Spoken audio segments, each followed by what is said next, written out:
좋아요, 구독! 이제 최근 글로벌 반도체 업계에서 주목하는 기술력이라든지 산업에서 앞서 나가는 방법이 또 있을 것 같습니다. 최근에는 어떤 산업에 좀 주목하고 있나요?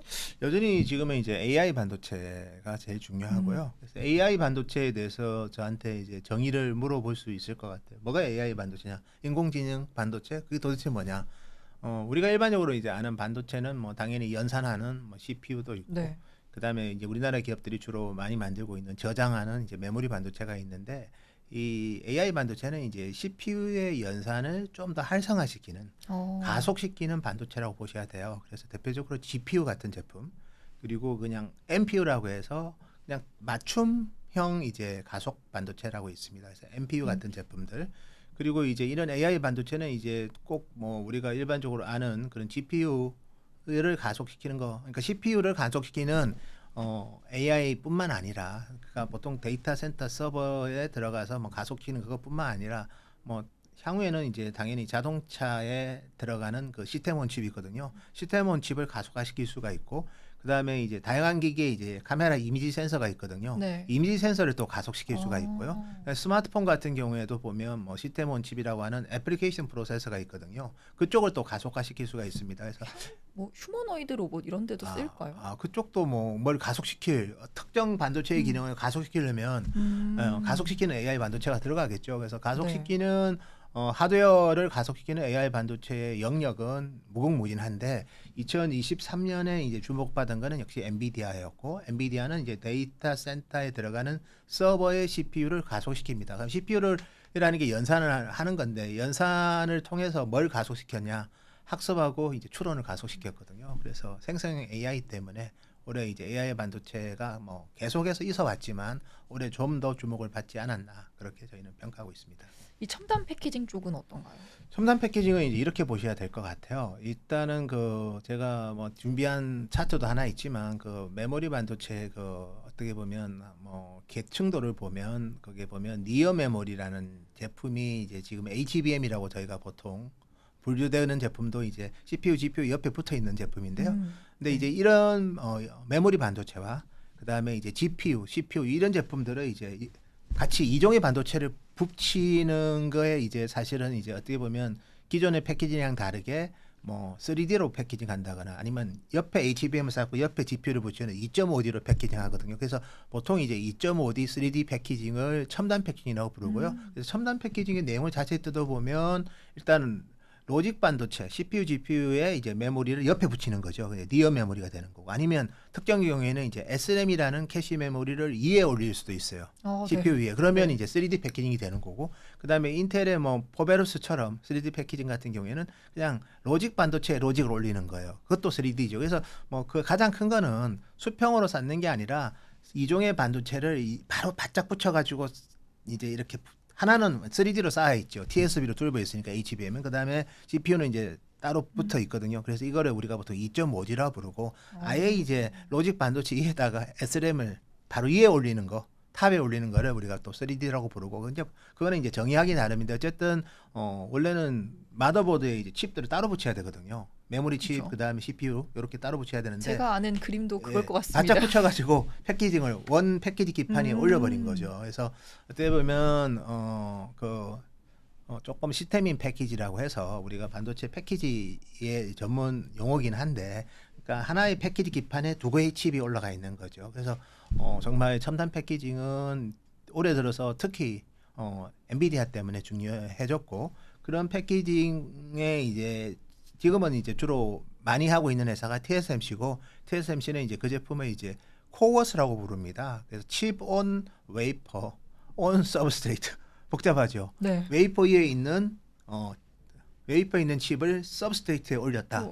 그래서 반도체 기판 위에 서로 이종의 반도체를 올렸다, 이렇게 좀 표현을 하면 될 것 같아요. 그래서 그런 패키징을 하는 이유는 이제 아주 심플하게, 우리가 무어라는 분이 있습니다. 인텔에서 오랫동안 일을 했던 무어의 법칙이라고 혹시 들어보셨을 겁니다. 그래서 1년에서 2년 단위로 반도체의 집적도가 2배가 되면 결국 그거는 이제 반도체 가격이 같은 성능인데 2분의 1 가격, 반토막으로 공급이 되니까 수없이 많은 사람들이 이제 매직 프라이스의 반도체 제품을 매년 아니면 2년에 한 번씩 바꾼다는 거죠. 그래서 무어의 법칙이 지금까지는 제일 중요했습니다. 무어의 법칙은 반도체 칩을 어쨌든 회로 선폭을 좁히는 거예요. 네. 같은 칩 사이즈라도 회로 선폭을 좁히면 트랜지스터를 더 많이 집적시킬 수 있기 때문에 결국 용량이 올라가는 거죠. 그게 무어의 법칙인데 무어의 법칙의 제일 수혜 기업이 바로 이제 ASML이라는 노광 장비 회사입니다. 네. 그래서 뭐 7나노, 5나노, 3나노, 뭐 2나노, 1.4나노 이게 이제 무어의 법칙인데 근데 무어의 법칙을 하는 이유는 이제 성능을 높이고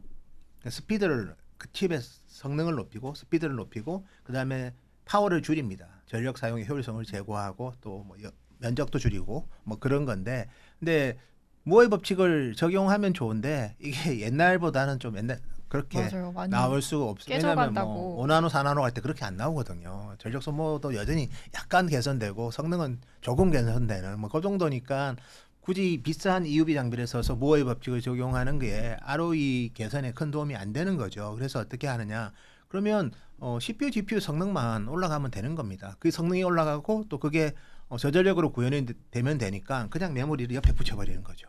고대역 D램 같은 제품을 옆에 붙여버리면 성능은 뭐 칩 사이즈를 안 줄였지만 상당히 올라가고 그 다음에 전력 사용의 효율성은 상당히 높아지죠. 그러면 굳이 돈 적게 쓰고 무어의 법칙을 구현을 하는 거죠. 그래서 그런 이종 반도체를 패키징한 게 원래 뭐 오랫동안 있었습니다. 참고로 TSMC 코어스는 2012년부터 사실 개발이 됐던 거고요. 그리고 뭐 많은 기업들이 그 공법을 썼습니다. 우리 하웨이 자회사인 하이실리콘에 그다음에 AMD가 인수한 FPGA 만드는 자이링스 그리고 뭐 브로드컴 뭐 이런 기업들도 이제 코어스를 많이 썼고요. 근데 올해 이렇게 만개한 이유는 엔비디아가 생성 AI 때문에 제대로 보여줬죠. 매출이 이제 2020년 1분기에 데이터 센터 GPU 매출액이 엔비디아가 11억 불이었는데 지난 2분기는 104억 불이고요. 이번 분기는 아마 125억 불이 넘었을 것 같아요. 그래서 결국은 이제 시장 점유율 95% 하는 회사가 매출이 10배 가까이 능가한 걸 보고 야 이게 정말 이제 이 GPU는 대단한 GPU다 했는데 뭐 자세히 보면 이종의 반도체가 이렇게 붙여 있는 거죠. 그래서 첨단 패키징의 중요성이 이번에 한 번 더 느꼈고 그리고 그러다 보니까 이제 많은 반도체 회사들이 무어의 법칙을 적용해서 EUV 투자를 많이 해야 되는데 뭐 최근 들어서는 그렇게 안 합니다. 대표적으로 TSMC도 EUV 투자를 조금은 기존의 계획보다는 줄이고 있고요. 그래서 TSMC가 올해 설비 투자를 한 10% 이상 줄이거든요. 한 330억 불 밑으로 투자할 것 같아요. 작년보다 10% 이상 줄이는데 첨단 패키징 투자는 오히려 증가시켜요. 첨단 패키징 공장 하나를 올 초부터 가동을 합니다. 그래서 5개 공장이고 6번째 공장을 또 투자하고 있습니다. 그럼 인텔은 이제 무어가 직접 일을 했던 곳이에요. 근데 인텔이 올해 설비 투자를 한 14% 줄이거든요. 한 200억 불 정도 되는데 그 중에서 패키징은 오히려 많이 늘립니다. 그래서 인텔 설비 투자 중에 올해 한 20% 가까이가 그 이상이 아마 첨단 패키징 관련된 말레이시아 공장 투자라고 저희는 예상하고 있고요. 그래서 삼성도 지금 천안 공장 투자를 많이 합니다. 그래서 어쨌든 첨단 패키징은 이제 엔비디아 때문에 중요성이 더 커졌고 그리고 첨단 패키징은 결국은 반도체에서 이제 뭐 이런 일반적인 메인스트림 D램하고 달리 바로 이제 메모리 바로 옆에 캐시 메모리가 있는데 그건 주로 SRAM이고요. 그거보다 좀 약간 가까이 붙어 있는 니어 메모리가 이제 고대역 D램인데 그 D램과 고대역 D램과 이제 로직 반도체를 이제 옆에 붙이는 이게 이제 어떻게 보면 첨단 패키징의 좀 대표적인 기술 사례고 물론 첨단 패키징 꼭 그것만 있는 게 아니고 되게 많아요. 위에다 쌓을 수도 있고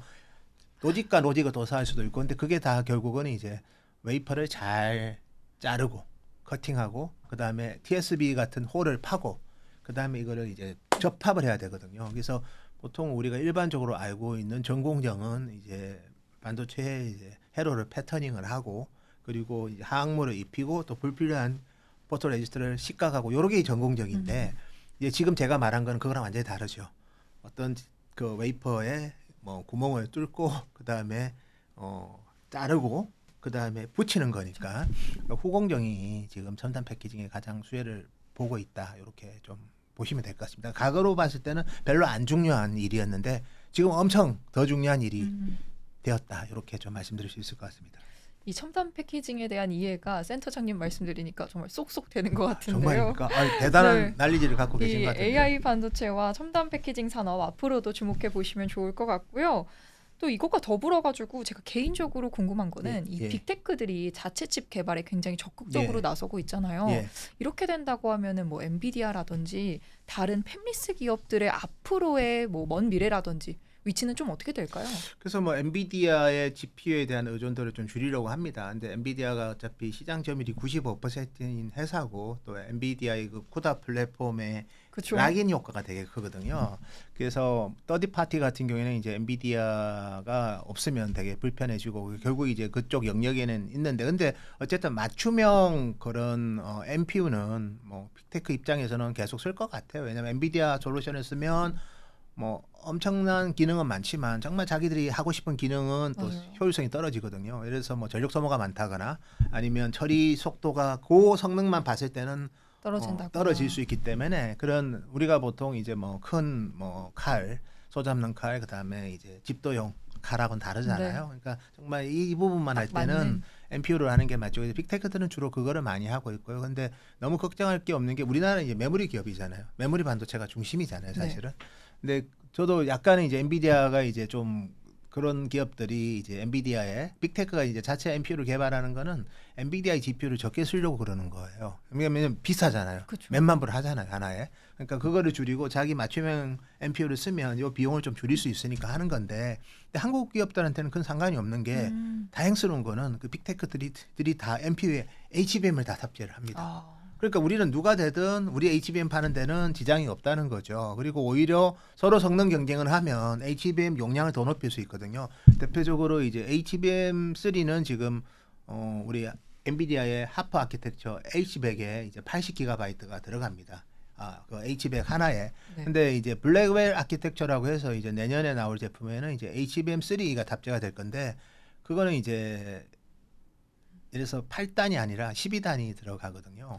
예. 그래서 12단이 들어가면 24GB가 8개가 들어가면 뭐 190 몇 기가고 뭐 7개가 들어갈 수도 있고. 그래서 일단 기본적으로 봤을 때는 오히려 이렇게 칩의 성능을 더 높여야 되겠죠. 그러니까 빅테크가 맞춤형 NPU를 많이 내면 엔비디아도 이제 이런 하프 아키텍처에서 더 업그레이드된 제품을 낼 건데 그때는 HBM을 더 기기당 더 많이 쓴다는 거죠. 그다음에 NPU 애들도 HBM 막 탑재하고 그렇기 때문에 제가 봤을 때는 우리 HBM한테는 되게 좋은 오히려 가인 경쟁해서 성능 높이기 위해서 막 서로 하면 HBM을 더 헤비하게 단다는 거죠. 그래서 HBM은 또 엔비디아 그 GPU 원가에서 그렇게 뭐 어떻게 보면 미드 싱글 정도 코스트밖에 안 되기 때문에 결과적으로 이제 빅테크 입장에서도 우리 기업들이 HBM 때문에 되게 좋지만 네. 또 그들 입장에서 원가는 그렇게 크지는 않아요. 그래서 좀 더 많은 HBM을 써서 자기 칩을 엔비디아 이상으로 만들려고 하면 저희 입장에서는 서로 가격 경쟁하면 우리는 한마디로 말해서 뭐 우리 HBM 많이 팔 수 있는 거죠. 그래서 저는 오히려 기회가 더 되지 않을까 그렇게 보고 있습니다. 네, 이 앞서서 센터장님께서 HBM에 대해서도 또 강조해 주셨었는데 이 반도체 관련해서 증산을 해야 하는 부분과 또 감산을 해야 하는 부분이 있다면 어떻게 볼 수 있을까요? 뭐 기술적으로 봤을 때는 HBM은 당연히 증산을 해야 되고 네. 캐파를 증설을 하고 있습니다. 그래서 하이닉스 삼성이 이제 월 캐파로 웨이퍼 기준으로 한 4만 장 정도가 HBM 캐파인데 지금은 이제 뭐 2배에서 2.5배 정도 증설을 하고 있습니다. 뭐 대표적으로 이제 TSMC의 그 코어스 캐파, TSMC 코어스는 다 HBM이 탑재된 패키징이라고 보시면 되는데요. 그 코어스 캐파를 이제 월 분기에 한 2만 장에서 내년 4분기에는 한 그 8만 장 정도로 증설을 하니까 거의 뭐 3배 이상 증설하죠. 그래서 HBM도 그와 맞게 이제 증설이 당연히 필요할 것 같고 두 번째는 이제 DDR5는 뭐 증설보다는 어쨌든 기존 이제 DDR4 라인에서 이제 DDR5로 이제 그 믹스를 바꿔야 되겠죠. 그리고 DDR5는 이제 내년 하반기에는 이제 최소한 크로스오버가 나올 것 같아요. 뭐 이미 나올 거라고 이제 연말부터 나온다는 얘기도 있는데 크로스오버가 이제 그 제품이 전 제품보다 많아지는 거거든요. 출하량 네. 기준으로. 그래서 뭐 DDR5 같은 경우에도 이제 감산은 안 하죠. DDR5는 오히려 좀 조금 증설보다는 그 웨이퍼 투입 비중을 높이는 거고 반면에 이제 감산하는 거는 DDR4랑 그다음에 낸드 플래시 수요가 워낙 안 좋으니까 이쪽은 여전히 감산을 유지하고 있습니다. 그리고 요즘에 이제 감산하더라도 이제 원위치 시키는데 4개월 이상 걸리거든요. 예. 그래서 웨이퍼를 투입하고 나서 칩이 나오는데 4개월 이상 걸리기 때문에 이제 내년에 원위치 시키더라도 여전히 내년 상반기까지는 공급 부족 현상은 좀 있을 것 같아요. 예. 그러면은 이 반도체 소부장 업체도 바닥을 다졌다고 보고 계신가요? 근데 사실 실적으로서 바닥은 좀 한계는 있는 것 같고요. 주가로서는 이미 바닥 탈출을 했죠. 왜 그렇게 보냐면 일단 소재하고 부품을 비교해 보면 소재는 이제 감산을 하면 소재 투입량이 줄 거 아닙니까? 네. 웨이퍼 투입량이 감산은 3-40% 한다면 소재 투입량도 3-40% 줄인 상태이기 때문에 제가 이제 원위치 시키는데 4개월 이상 걸린다고 했지 않습니까? 근데 연말까지는 아마 감산 기조가 이어질 것 같고 그래서 아마도 이제 실적은 내년 하반기부터 좀 의미 있게 회복이 될 것 같고 그거를 이제 가지고 이제 칩 웨이퍼 투입량에 하면 그 칩이 나오는 그 칩을 가지고 이제 뭐 패키징을 한다거나 하면 이제 부품이 되는 거거든요. 그래서 소부장 모두 다 지금 감산 기조에서는 실적이 좋아지기는 힘들다. 이렇게 좀 말씀드릴 수 있을 것 같고 올해 내에는 그다음에 이제 전공정 장비 같은 경우에는 이제 주로 모의 법칙과 관련이 되잖아요. 네. 그래서 삼성전자는 설비 투자를 유지한다고는 합니다. 어쨌든 최종적으로 이제 그 장비 기준으로 유지하는지는 좀 지켜봐야 될 것 같고요. 건물하고 인프라까지 포함한다면 아마 설비 투자는 전년이랑 좀 비슷할 수도 있는데 장비 투입량만 보면 아마 저는 감소하지 않을까 개인적으로 그렇게 추정하고 있고 하이닉스는 이제 50% 정도 설비 투자를 줄이기 때문에 하이닉스 관련된 장비 회사들은 올해 실적은 안 좋겠죠. 그래서 올해 소부장은 실적으로는 아직까지 힘들 것 같고 반면에 이제 후공정 장비 회사들은 올해 좋겠죠. 이제 그쪽은 올해 뭐 대부분 다 그쪽 후공정 라인 패키징 쪽으로 투자를 많이 하기 때문에 이제 그쪽은 좀 좋지만 나머지 뭐 전공정에 들어가는 장비랑 그다음에 소재 부품은 2023년 그리고 2024년 1분기까지는 좀 어려움이 있지 않을까 그렇게 저희는 예상하고 있습니다. 센터장님, 저는 개인적으로 오늘 시간 굉장히 유익한 시간이었던 것 같습니다. 이 반도체에 대해서 정말 굉장히 알차게 한 시간 공부를 한 기분이었어요. 네, 다행입니다. 시청자분들께 또 마지막으로 한 말씀 부탁드리겠습니다. 그래서 사실 매크로도 불안하고 또 펀더멘탈 없이 주가가 오르는 경우도 많은데 우리 반도체 산업은 어떻게 보면 세계 1, 2등 기업으로서 이미 이제 검증이 된 산업입니다. 그리고 반드시 또 우리 기술 발전에 있어서 필요한 산업이고 그리고 그 산업이 1년 9개월간 너무 고생을 했거든요. 그래서 2024년은 아무리 봐도 제가 봐도 올해보다 삼성 하이닉스 모두 다 이제 실적이 많이 개선되고 또 여기에 HBM이라는 새로운 니어 메모리가 출현을 했고 그리고 HBM을 탑재하는 그런 어떻게 보면 수요처가 내년에는 좀 확장이 되고요.